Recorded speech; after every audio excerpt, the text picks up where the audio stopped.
বাংলাদেশের বিরুদ্ধে অসম্ভব ঘটনা ঘটে যেতে পারে। চারদিকে অঘটনের আলামত আমরা লক্ষ্য করছি এবং আলামত ভালো না। দর্শক, সহজ কথা যদি বলি, বাংলাদেশের বিরুদ্ধে যুদ্ধ বাঁধাতে পারে ভারত, এবং এটা পরিকল্পিতভাবে।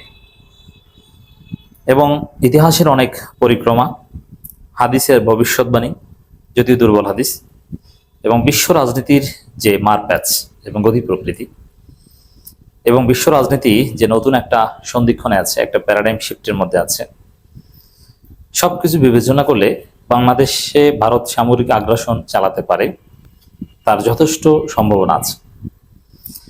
প্রায় একটা সাইকেল কখনো 70 বছর। 1945 সাল থেকে ডিকলোনাইজেশনের যুগ শুরু হয়, রাইট টু সেলফ ডিটারমিনেশন এবং ন্যাশন স্টেট, সার্বভৌমত্ব, এই কনসেপ্টগুলো গ্রো করে। এবং 1945-এ জাতিসংঘ গ্রো করার পর, জাতিসংঘ শক্তিশালী হওয়ার পর, ইন্টারন্যাশনাল প্রত্যেকটা দেশের সভরেন্টির একটা ইন্টারন্যাশনাল গ্যারান্টি আমরা পাই জাতিসংঘের মাধ্যমে। কিন্তু আমরা দিন দিন দেখতে পাচ্ছি এগুলো হারিয়ে যাচ্ছে। 1945 সাল থেকে সোফার প্রায় 80 বছর জাতিসংঘের, একদম 80 বছর, মোর দেন 80 বছর জাতিসংঘের যে সভরেন্টির গ্যারান্টি, এটার মেয়াদ শেষ। 80 বছর কোনো দখলদারিত্ব, কোনো ভূখণ্ড দখল, একদম এক্সেপশনাল প্যালেস্টাইন দখল, এটা ছিল। কিন্তু ওভারঅল চাইলেই একটা সময় ছিল তো কলোনিয়াল যে পিরিয়ড, এর আগে ছিল সাম্রাজ্য, যে যত পারে দখল করা একটা বৈধতা ছিল, এবং এটা ছিল গর্বের প্রতীক। যে যত পারত তার সাম্রাজ্য বাড়াতো। মুসলমান আমলেও তো সেটা ছিল, যেমন উমাইয়া খেলাফত, আব্বাসী ওরা, উমাইয়ারাও ইসলামী সাম্রাজ্য সম্প্রসারণ করেছে, যত পারে দখল করেছে। আব্বাসীরাও করেছে। এর দখল, তার আগের যত ডাইনেস্টি ছিল তারা সবাই দখল, সাম্রাজ্য সম্প্রসারণ, এটা বৈধ ছিল, এটা গর্বের প্রতীক ছিল।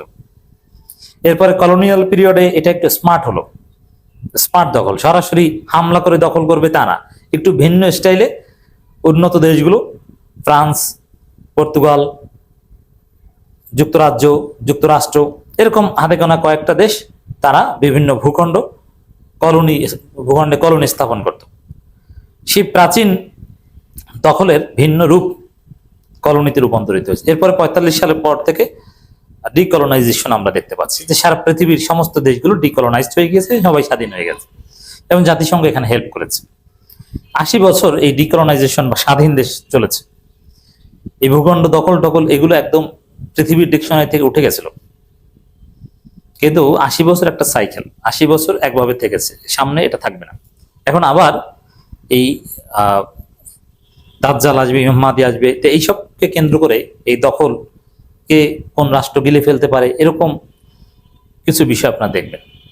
আপনার গত 80 বছর দেখেছেন যে নতুন নতুন রাষ্ট্র গঠন, ডিকলোনাইজেশন ছাড়াও রাইট টু সেলফ ডিটারমিনেশন হিসাবে একটা রাষ্ট্র ভেঙে নতুন নতুন রাষ্ট্র প্রতিষ্ঠিত হয়েছে। এটা প্রচুর দেখেছেন গত 80 বছরে, আফটার 1945, বিশেষ করে 60s এর পর থেকে এটা ব্যাপক। যেমন সোভিয়েত ইউনিয়ন ভেঙে প্রায় 15টা রাষ্ট্র কায়েম হয়েছে। ইস্ট তিমুর, ইন্দোনেশিয়া ভেঙে পূর্ব তিমুর কায়েম হয়েছে, হার্জেগোভিনা, এরকম অনেক ইউরোপেও আছে। এবং কোথাও কোথাও গণভোটের মাধ্যমেও দুইটা দেশ আলাদা হয়ে গেছে। আপনারা আলাদা হওয়া, স্বাধীন হওয়ার একটা সাইকেল দেখেছিলেন, এখন দেখবেন দখল হওয়ার সাইকেল। এই প্রেক্ষাপটেই দাজ্জাল আসবে, দাজ্জাল এসে দখলদারিত্ব করবে, দাজ্জালীয় শাসন দেখবেন, তারপর ইমাম মাহাদি এসে তাকে ধ্বংস করবে। তো এই যে দাজ্জাল এবং ইমাম মাহাদির যে সাইকেলটা, এটা সম্ভবত স্টার্ট হতে যাচ্ছে শীঘ্রই। হয়তো একটা অস্থিরতা, যে একটা অর্ডার ছিল গত 80 বছরে, এটা সামনে থাকবে না, তারই প্রভাব পড়বে বাংলাদেশে। এবং এটাই শুরু করে তার জাতীয় শক্তির অন্যতম উপাদান ভারত অলরেডি সেটা শুরু করে দিয়েছে। ভারতের নিরাপত্তা বিশ্লেষকরা, নিরাপত্তা যারা সাজায়, তারা প্ল্যান করেছে বাংলাদেশের রংপুর দখল করবে। কেউ কেউ আগ বাড়িয়ে রংপুর, যশোর, সাতক্ষীরা, এগুলো সব দখল করার কথা ভাবছে। তবে সিরিয়াস তারা, যে মিনিমাম বাংলাদেশের রংপুর তারা দখল করবে। এটা রাজনৈতিকভাবে চেষ্টা করবে। ওই যেরকম ফ্রান্সের কাছ থেকে লুইজিয়ানা কিনে নিয়েছিল যুক্তরাষ্ট্র, ওইরকম কেনার চেষ্টা করবে। না পারলে তারা সামরিক আগ্রাসন চালিয়ে রংপুর দখল করবে। এবং বাংলাদেশের হিন্দুদের রক্ষার নামে তারা রংপুর দখল করবে, বলবে যে বাংলাদেশের সমস্ত জেলা বিভাগে যত হিন্দু আছে তারা সবই রংপুর আসুন। এই পরিকল্পনা নিয়ে এগোচ্ছে তারা। এই পরিকল্পনার অংশ হিসাবে অস্থিরতা তৈরি করছে সীমান্তে, এবং এগুলো সমাধান হয়তো হবে না। সীমান্তে উত্তেজনা, অস্থিরতা এগুলো খুব সহজে সমাধান হতো। জাতিসংঘ ছিল বা পৃথিবীর থিওরি ছিল এটা, যে রাইট টু সেলফ ডিটারমিনেশন, এবং একটা সিস্টেমের মধ্যে ইউরোপে কত সুন্দর বর্ডারলেস ওয়ার্ল্ডও আমরা দেখেছি, যে বর্ডার আছে কিন্তু বর্ডারে কোনো সমস্যা নাই, একটা সিস্টেম করে দিয়েছে, তুমি চাইলে বর্ডার ক্রস করবো আবার আসবে, কোনো সমস্যা নেই। এমনকি সার্ক কান্ট্রিগুলোর মধ্যেও একটা বর্ডারলেস একটা ব্যবস্থা করার চেষ্টা করা হয়েছিল, কিন্তু না। এখন আমরা দেখতে পাচ্ছি পুশিন পুশব্যাক, সীমান্তে ধাক্কাধাক্কি, গ্রামবাসীরা লাঠি সোটা নিয়ে এগিয়ে যায়, ইত্যাদি ইত্যাদি। দেখেন কিভাবে কি ঘটছে।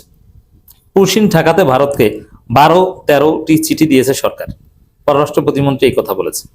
কিন্তু ভারত মোটেও পুশিন বন্ধ করছে না, বরং পুশিন আরো বাড়িয়ে দিচ্ছে। এখন এই পুশিনের ঘটনাকে কেন্দ্র করে পরিস্থিতি কোন দিকে যাচ্ছে? পুশিন ইস্যুতে ভারতীয় সীমান্ত উত্তেজনা, পাহারায় গ্রামবাসী। এই যে গ্রামবাসী পাহারা দিচ্ছে, গ্রামবাসী লাঠিসোঁটা নিয়ে জড়ো হচ্ছে, বিএসএফ কে মাঝে মাঝে গ্রামবাসী ধাওয়া দিচ্ছে। যুদ্ধ কিভাবে বাঁধতে পারে জাস্ট সিম্পল এখান থেকে খেয়াল করেন। যেমন বাংলাদেশের বিএসএফ, বাংলাদেশের সাধারণ জনগণ এবং বিজিবি প্রায় বিএসএফ কে ধাওয়া দেয়, এবং বিএসএফ দৌড়ায়, কারণ তারা অবৈধ কাজ করতে আসে, পুশিন করতে আসে। এবং ভারত প্রায় 50 লাখ মুসলমান রেডি রেখেছে বাংলাদেশের ভিতরে ঠেলে দিবে এবং বাংলাদেশের সাথে ঝামেলা বাঁধাবে।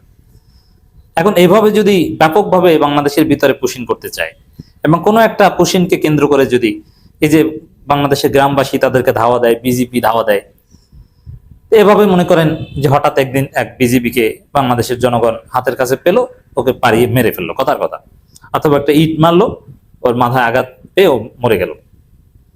ওদের একজন বিজেপি মরলে তখন ওইটাকে কেন্দ্র করেই তোরা হামলা চালাবে। হামলা চালানো তো কঠিন কিছু না, বলবে যে ওরা আমাদের উপর, আমাদের সার্বভৌমত্বের প্রতীক বিজেপির উপর, বিএসএফ এর উপর হামলা করেছে, অতএব আমরা তার প্রতিশোধ নিচ্ছি। এরপরেই দেখবেন সেই যুদ্ধ এসকেলেট করে দখল করতে চাইবে। ওরা যুদ্ধ বাধাতে চায়, এটা হচ্ছে সত্য কথা।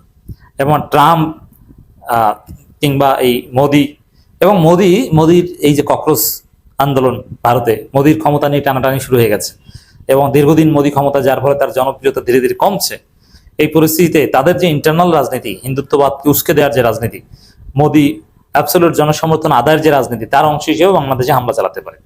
পাকিস্তানে হামলা চালিয়েছিল ভারত, ওটাও মোদির জনপ্রিয়তা বাড়ানোর জন্য, হিন্দুত্ববাদ উস্কে দেওয়ার জন্য। তা বাংলাদেশেও হামলা চালাতে পারে, বাংলাদেশে সামরিক হামলা চালাতে পারে ভারত। এবং এর আয়োজন সম্পন্ন, এই যে বিজিবি বিএসএফ যা ঘটছে, বাংলাদেশের গ্রামবাসী যেভাবে পাহারা দিচ্ছে, ওই একটা ঘটনা একটু এদিক ওদিক গেলে ওটাকে কেন্দ্র করে যুদ্ধ বেঁধে যেতে পারে। এবং বাংলাদেশ সরকারও সীমান্তে বিপুল সংখ্যক বিজিবি, পুলিশ, সেনাবাহিনী মোতায়েন করার সিদ্ধান্ত নিয়েছে। অলরেডি ব্যাপকভাবে বাড়িয়ে দিয়েছে বিজিবি সংখ্যা ইত্যাদি ইত্যাদি।